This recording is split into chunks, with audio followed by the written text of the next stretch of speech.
The jungle air at Torokina Airfield, Bougainville, was thick with humidity and despair. It was September 16th, 1943.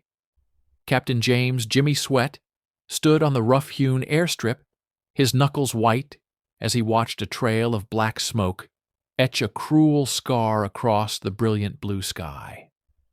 His wingman's F4U Corsair, one of the most powerful fighter aircraft in the Allied arsenal, was spiraling into the emerald green canopy below.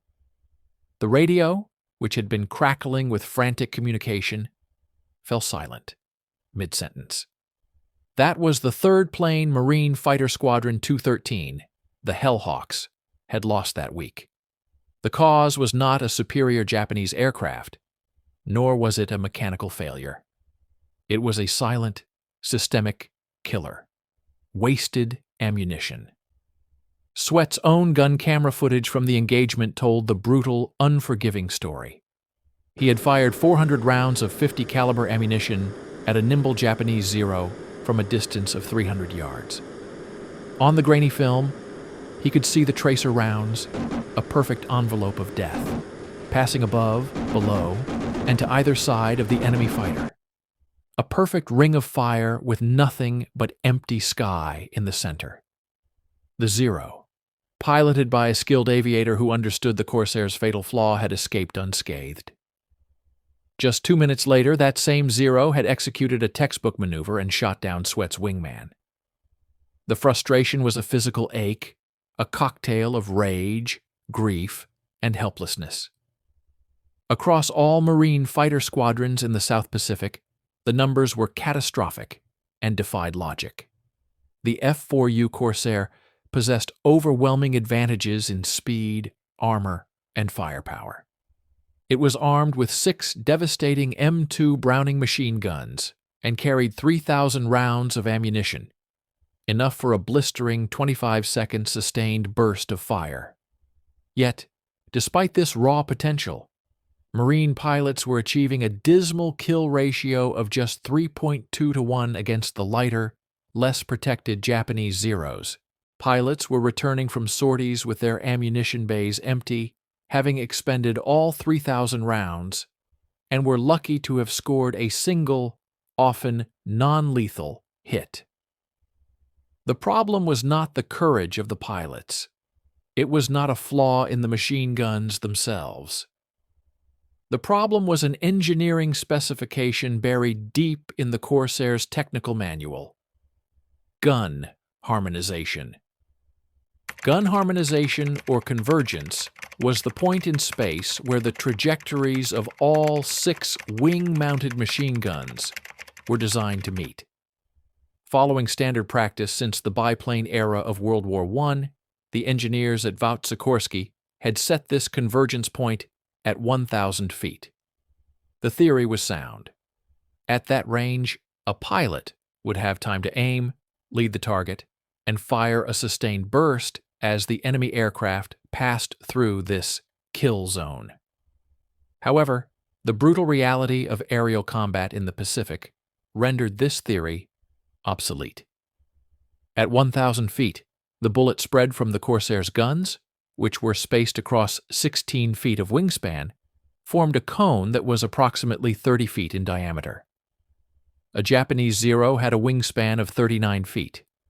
It was like trying to thread a moving needle with a shotgun blast while traveling at 300 miles per hour. The Zero could slip through the gaps in the bullet pattern with relative ease. VMF 213 had become the tragic poster child for this inefficiency. Their ammunition expenditure per confirmed kill was a staggering 890 rounds. At this rate, the squadron would run out of bullets before the Japanese ran out of planes. The strategic implications were dire. The entire Solomon Islands campaign and the Allied island-hopping strategy toward Japan hinged on establishing and maintaining air superiority. Without it, naval support became perilous, amphibious landings stalled, and the war would drag on at an incalculable cost in lives. Major Gregory "Pappy" Boyington visiting from the famed VMF 214 Black Sheep, had reviewed Sweat's gun camera footage. He shook his head in grim recognition. "You're shooting at ghosts, Jimmy," he said, his voice low. "Your bullets are everywhere, except where the enemy is." What none of them knew, as they stood amidst the wreckage of their expectations, was that a solution was already taking shape, not in the officers' quarters, but in the humid, oil-stained maintenance tent. The man who would solve it was not a general, nor an aeronautical engineer. He was a 26-year-old high school dropout from South Boston, a staff sergeant in the Marine Corps, whose job was to load ammunition and tighten bolts.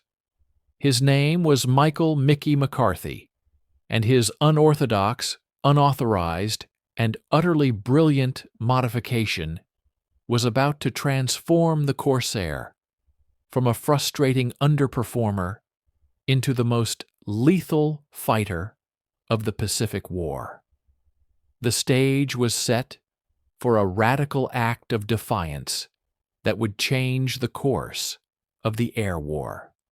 The initial discovery that would ultimately deliver that captured V-2 to a Maryland warehouse and shatter American scientific complacency began not in May, but in the chaotic, mud-churned days of mid-April 1945.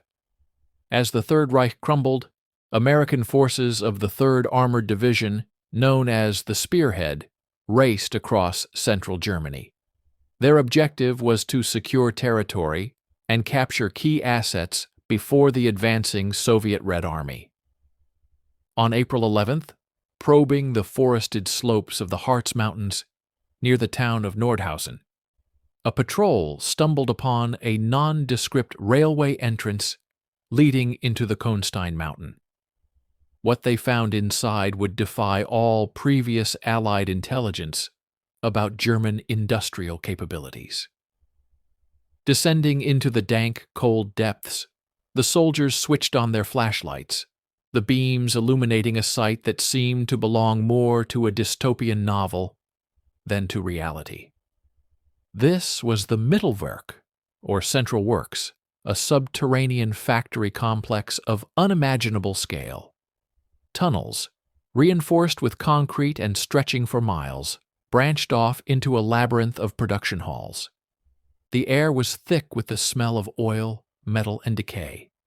Instead of the expected stockpiles of small arms or Panzerfausts, the GIs found rows upon rows of partially assembled V-2 rockets, lined up on conveyor systems like silent, skeletal giants. The cavernous spaces echoed with a ghostly silence, but the evidence of frantic, recent activity was everywhere. Warehouses were packed with thousands of components, fin assemblies, nose cones, delicate-looking instrument panels, and massive combustion chambers. In offices, technical drawings were strewn about, as if engineers had fled just moments before. But the most harrowing discovery was the human cost. The soldiers found emaciated, barely alive prisoners, clad in ragged striped uniforms, the survivors of the nearby Mittelbau-Dora concentration camp. They had been the enslaved workforce that built this technological marvel. An estimated 20,000 to 30,000 prisoners died from starvation, disease, and brutal execution while assembling the V-2s in these hellish conditions, a death toll that exceeded the number of people killed by the rocket itself in combat. The V-2, a symbol of futuristic engineering, was built on a foundation of unparalleled barbarism. The American infantrymen, hardened by the horrors of the European campaign, were nonetheless stunned by the industrial efficiency of this underground hell. Word of the discovery raced up the chain of command. Among the first technical experts on the scene was Major James P. Hamill of the Army Ordnance Corps. Walking through those vast, dimly lit tunnels His sense of disbelief grew with every step. He wasn't just seeing a weapons factory. He was witnessing an industrial achievement that seemed impossible for a nation supposedly on the brink of collapse. The Germans had not only mastered the rocket science, but the immense logistical challenge of its production. The precision machining of 50,000 individual parts per rocket, the quality control, the coordination of subassemblies deep within a mountain. It was a feat that dwarfed anything in the American arsenal. Hamel, however, understood a strategic implication that the frontline soldiers could not. The Harz Mountains were deep within the zone of Germany slated for Soviet occupation, an arrangement decided at the Yalta Conference. The Red Army's arrival was a matter of weeks, perhaps only days. A terrifying realization dawned. Every V2 component, every blueprint, every technical manual in this facility would fall into Joseph Stalin's hands, handing the Soviet Union the very same revolutionary technology. The emerging Cold War landscape was being drawn in that instant deep under the German mountain. The United States had a fleeting closing window to deny this prize to its soon-to-be rival. Within hours, an urgent cable from Washington landed on the desk of Colonel Holger N. Toftoy, the chief of the Army Ordnance Technical Intelligence in Europe. The orders were clear and unequivocal. Get the rockets, get the documents, get the scientists. Get them out before the Soviets arrive. This directive launched Special Mission V2, one of the most critical and clandestine intelligence operations of the war's final days. It was a desperate race against the clock, a logistical nightmare undertaken in a largely lawless, war-ravaged country. Under Hamel's and Toftoy's direction, American troops and engineers worked around the clock, their efforts illuminated by generator-powered lights in the eternal night of the tunnels. They weren't soldiers anymore. They were warehouse movers on a history-altering scale.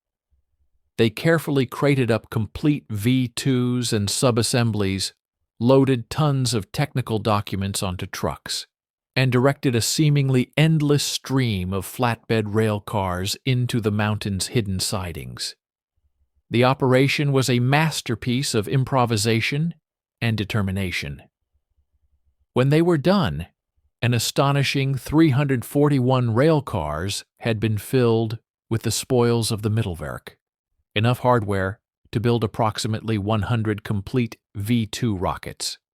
This colossal train, a rolling treasure trove of Nazi technology, then began a perilous journey northwest, racing across a fractured Germany towards the port of Antwerp. There, waiting Liberty ships, their holds gaping open, would carry this captured future, this Operation Paperclip in hardware form, across the Atlantic to the United States. The seeds of the American space program and the means to understand the terrifying technological gap were now on their way, snatched from the grasp of the Soviets, in a breathless, last-minute heist that would reshape the 20th century. By late May 1945, the first components from the Mittelwerk began arriving at their new home, the White Sands Proving Ground in the vast, sun-scorched Tularosa Basin of New Mexico. It was a landscape of stark contrast to the damp, oppressive tunnels of the Kohnstein Mountain. Here, under the relentless desert sun, Army engineers began the monumental task of unpacking, cataloging, and ultimately understanding their captured prize. With each crate they pried open, with each technical drawing they unfurled on makeshift tables. The sheer magnitude of the German achievement became clearer and more profoundly disturbing. This was not merely reverse engineering a new weapon, it was an archaeological dig into a more advanced technological civilization. The V-2 rocket, designated A4 by its creators, was a masterpiece of systems engineering. Its basic specifications were impressive enough. 46 feet tall, weighing 28,000 pounds at launch, capable of hurling a 1-ton warhead over 200 miles. But these numbers were just the preamble.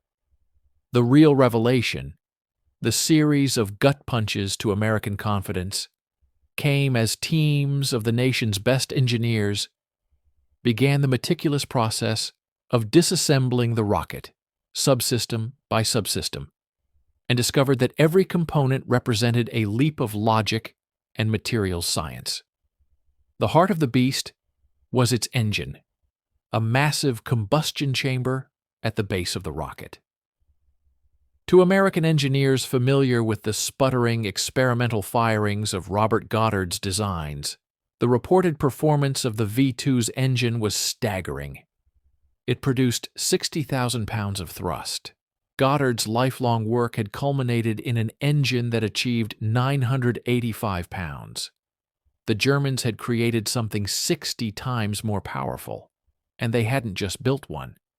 They had built hundreds, each one a testament to a manufacturing prowess that seemed alien. Dr. Theodor von Karman, the renowned director of the Jet Propulsion Laboratory at Caltech, was summoned to White Sands. His team had been struggling for years to develop the small, tactical, Corporal missile for the Army. After examining the V-2's propulsion system, his assessment was blunt and devastating. We are at least 7 years behind. The propulsion system alone was a cascade of breakthroughs. The combustion chamber used a brilliant double-wall design. The liquid alcohol fuel was circulated through the outer jacket before being injected into the chamber. This simple-sounding idea, called regenerative cooling, performed two critical functions simultaneously. It prevented the paper-thin chamber walls from instantly vaporizing under the 5,100-degree Fahrenheit inferno of combustion, while simultaneously preheating the fuel for greater efficiency. It was an elegant solution to one of rocketry's most fundamental and destructive problems. But it was the turbopump that truly inspired a mixture of awe and despair among the American engineers. This was the component that separated a powerful laboratory experiment from a practical, large-scale rocket. At the heart of every V-2 sat a compact, steam-driven turbine that spun at an incredible 5,000 revolutions per minute. This turbine powered twin centrifugal pumps that were not merely moving fuel. They were forcing 125 pounds per second of liquid alcohol and cryogenic liquid oxygen, 297 degrees, into the combustion chamber against immense pressure. The turbine itself generated over 600 horsepower in a package the size of a small barrel. American engineers stared at this device, understanding that it wasn't just a pump. It was a symphony of advanced metallurgy, precision machining, and mechanical engineering that simply did not exist in the United States. The turbine blades were forged from nickel-chromium alloys that could withstand insane rotational forces and thermal stress. The seals had to contain violently boiling liquid oxygen while spinning at speeds where a microscopic imbalance would result in a catastrophic explosion. Lieutenant Commander Robert Truax, a brilliant Navy rocket engineer, captured the sentiment in his official report. The German turbopump is not simply ahead of American technology. It is technology we do not possess. Then came the guidance system, and with it, another profound revelation of American backwardness. The V-2 did not fly blindly. It was steered by an analog computer known as the Mischgerät, mixing unit, a complex assembly of gears, relays, and potentiometers developed by Helmut Hülser. This mechanical brain integrated inputs from two free gyroscopes which maintained the rocket's orientation in pitch and yaw, and a revolutionary new instrument, a pendulous integrating gyroscopic accelerometer, PIGA. This device didn't just measure acceleration, it mathematically integrated it over time to calculate the rocket's velocity. When it determined that the missile had reached its target velocity of around 3,500 mph, it sent the command to cut the engine. The sophistication of this system, a fully electronic active control system, was decades ahead of anything in aviation. Dr. Charles Stark Draper of MIT, America's undisputed master of guidance technology, examined the system with professional reverence. He noted the Germans had solved the integration problem, creating the world's first functional fly-by-wire system. The final, humbling layer was the manufacturing quality itself. Every component, from the massive fuselage sections to the smallest electrical connector, exhibited a finish and precision that exceeded American peacetime commercial standards. Welds were perfect and seamless. Tolerances were held to thousandths of an inch. Components subjected to high stress were noticeably overbuilt, with safety margins that American designers, constrained by wartime material shortages, would have considered wasteful. An Army ordnance officer, inspecting the turbopump assembly, scrawled in his notes, "This is engineering from a nation with the resources to build things right, not engineering from a nation scrambling to build things cheap." The V-2 was more than a collection of advanced parts. It was a physical philosophy, a lesson in technological commitment that America was only just beginning to learn, one disassembled piece at a time. The stunned silence around Captain Sweat's Corsair was broken by the arrival of Major Wade Britt, the commander of VMF 213. His face was a granite mask of military protocol, but his eyes betrayed a flicker of intense curiosity. He ignored the crowd and walked directly to Staff Sergeant McCarthy, who stood at attention beside the aircraft's wing. "Sergeant," Britt's voice was low and deliberate, cutting through the tropical air. "What specific modification did you perform on Captain Sweat's aircraft?" "I adjusted the gun convergence to 300 feet, sir," McCarthy replied, his gaze fixed straight ahead. 300 feet? Britt repeated, the number hanging in the air like a challenge. "You are aware that is significantly below the established structural safety limit outlined in Bureau of Aeronautics documentation and Colonel Millington's direct order?" "Yes, sir." "You are aware that you modified a squadron aircraft without engineering authorization, without submitting a modification request, and in direct violation of a standing operational directive?" "Yes, sir." Before Britt could continue, Lieutenant Colonel William Millington himself pushed through the gathered men. His face was flushed with a mixture of fury and vindication. "This is a direct and flagrant violation of my orders," he declared, his voice rising. "I explicitly forbade convergence below 500 feet. The mounting brackets are not rated for these stress loads. The wing spars will develop fatigue cracks. This aircraft is unsafe for flight, and this man has endangered lives and compromised military property." Major Britt held up a placating hand. "With all due respect, Colonel, the aircraft just returned from a combat mission. It performed." "One mission proves nothing," Millington shot back. "Stress fractures develop over time. This is not about a single sortie. This is about maintaining standards, following procedures. This sergeant has undermined the chain of command, and I will see him held accountable." It was then that Captain Sweat intervened.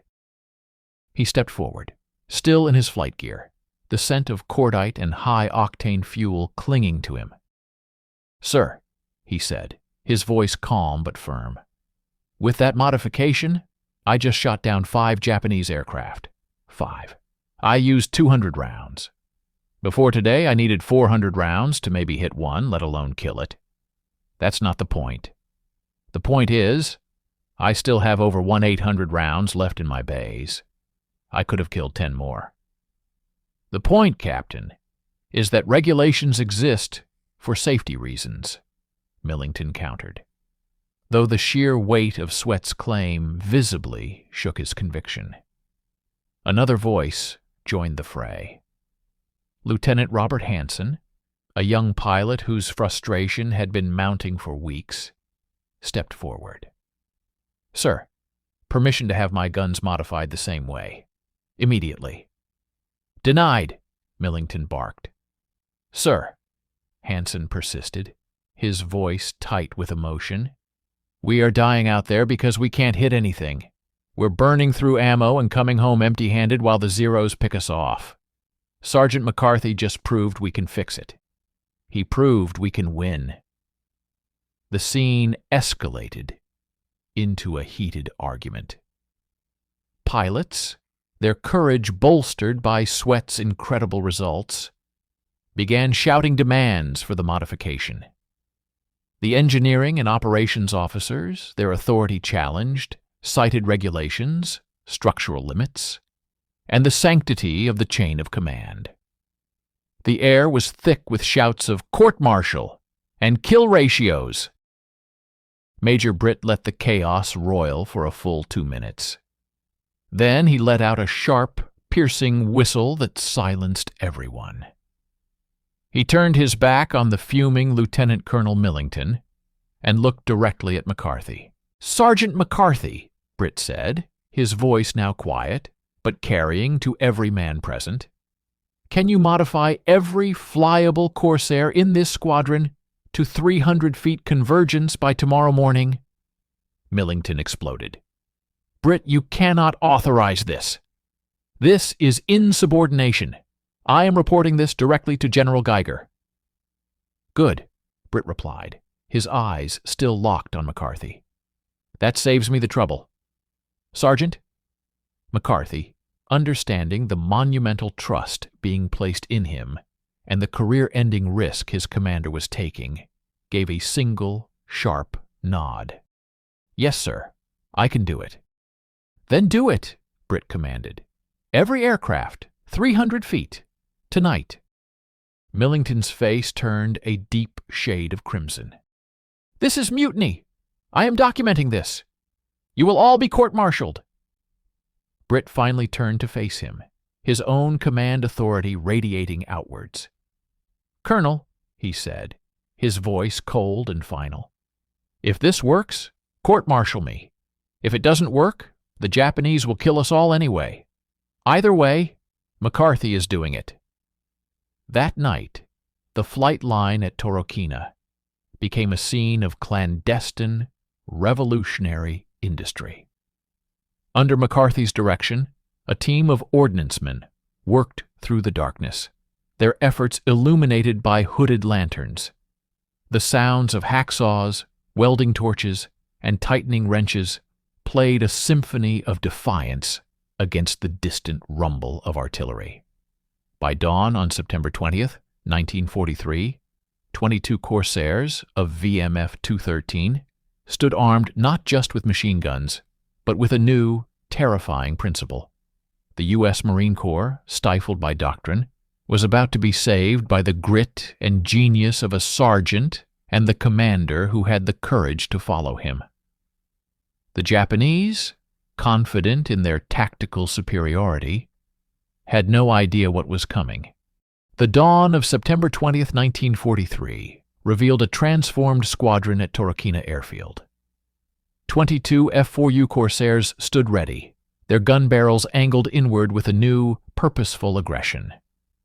The atmosphere was electric, a mixture of trepidation and fierce anticipation.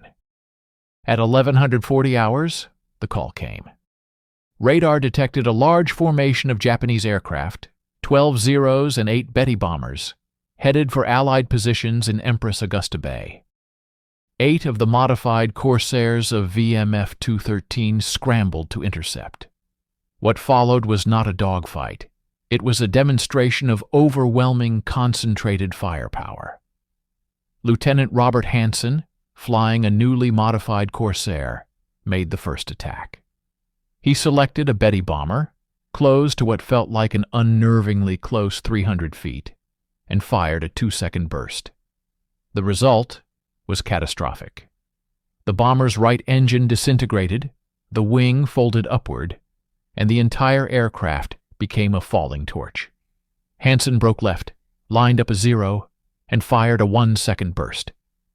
The Zero's cockpit vanished in a storm of 50 caliber rounds, the aircraft nosing over into a vertical dive. 2 kills. 15 seconds. 240 rounds expended. The engagement lasted 12 minutes. It was a systematic dismantling of the Japanese formation. VMF-213 shot down 9 Zeros and 6 Betty bombers. 15 confirmed kills. Japanese losses? 100%. American losses? 0. The ammunition expenditure per kill plummeted to an unimaginable 180 rounds, down from the previous 890. The gun camera footage was revelatory. It showed not scattered tracers, but a solid, focused beam of lead that simply erased whatever it touched. Japanese aircraft didn't just get shot, they exploded, lost wings, or disintegrated midair. The concentrated impact of 6 guns firing into a 6-square-foot area created forces that the lightly built Japanese planes could not withstand. Word spread through the Solomon Islands with the speed of a radio transmission. By September 22nd, every Marine fighter squadron was demanding the modification. By September 25th, VMF-214, Pappy Boyington's legendary Black Sheep, had adopted the 300-foot convergence. By October 1st, it was the unofficial standard for every Corsair in the Pacific Theater. The statistical transformation was staggering. VMF-213's kill-to-loss ratio skyrocketed from 3.2 to 1 to an astounding 11.3 to 1. Ammunition expenditure per kill fell from 890 rounds to 190. Combat effectiveness ratings jumped from 64% to 94%. The Corsair had finally become the war-winning weapon it was always meant to be. The Japanese response was swift and telling. A captured Japanese pilot, interrogated on October 24, 1943, stated, "The American Corsair changed. Before we could dodge their bullets, they scattered like rain. Now when they fire, there is no dodging. The bullets are like a solid wall. If they point at you, you die. We call it concentrated death." Intercepted radio transmissions from November 3rd carried stark warnings. Do not engage Corsairs below 500 meters. Previous evasion tactics are ineffective. The enemy had been taught a terrifying new lesson in American marksmanship. The human impact was profound. Between September 20th and December 31st, 1943, Marine Corsair squadrons in the Solomons shot down 487 Japanese aircraft, losing only 43 of their own. Pilot survival rates soared. Weekly pilot losses dropped from an average of 4.7 KIA to 1.2. The modification didn't just enable kills, it conserved ammunition, allowing pilots to fight effectively even when outnumbered and disengage with rounds to spare. It was a revolution in tactical efficiency that saved an estimated 800 Marine aircrew lives in just 4 months. In January 1944, the Marine Corps officially and quietly adopted the 300-foot convergence as standard for all Corsairs. The Bureau of Aeronautics, the same body that had declared it impossible, conducted tests and concluded that McCarthy's reinforcement plates actually improved the wing's strength under combat stress. The subsequent modification manual, published in March 1944, credited the design to Buair Engineering Staff. The name of Staff Sergeant Michael McCarthy appeared nowhere in the official record. McCarthy mustered out in December 1945 and returned to Boston, where he opened a garage, married, and rarely spoke of the war. When asked, he would shrug and say, "I loaded ammunition, nothing special." But the men who flew knew the truth. At the VMF 213 Christmas party in 1943, Captain James Sweat, now an ace many times over, raised a glass. Most of you don't know Mickey McCarthy. He's the guy who loads our bullets. But I'm alive because he ignored orders and did what was right. Every pilot here owes their life to a sergeant who knew better than the engineers. To Mickey McCarthy, the deadliest Marine who never pulled a trigger. The room erupted in applause for the embarrassed sergeant, who simply muttered, "I just adjusted some bolts." He adjusted bolts that changed the course of the air war. The principle of close-range convergence was adopted for the P-51, P-47, and P-38, improving overall U.S. fighter kill ratios by 34%. The legacy extends to modern aircraft like the F-16 and F-35, whose cannon harmonization philosophies are direct descendants of McCarthy's insight. He died in Boston in 1979, his obituary a brief, unremarkable 3 lines. A small plaque at the National Museum of the Marine Corps now bears his name among dozens of others, with no explanation of his deed. The story of Mickey McCarthy is a timeless lesson in the nature of innovation and courage.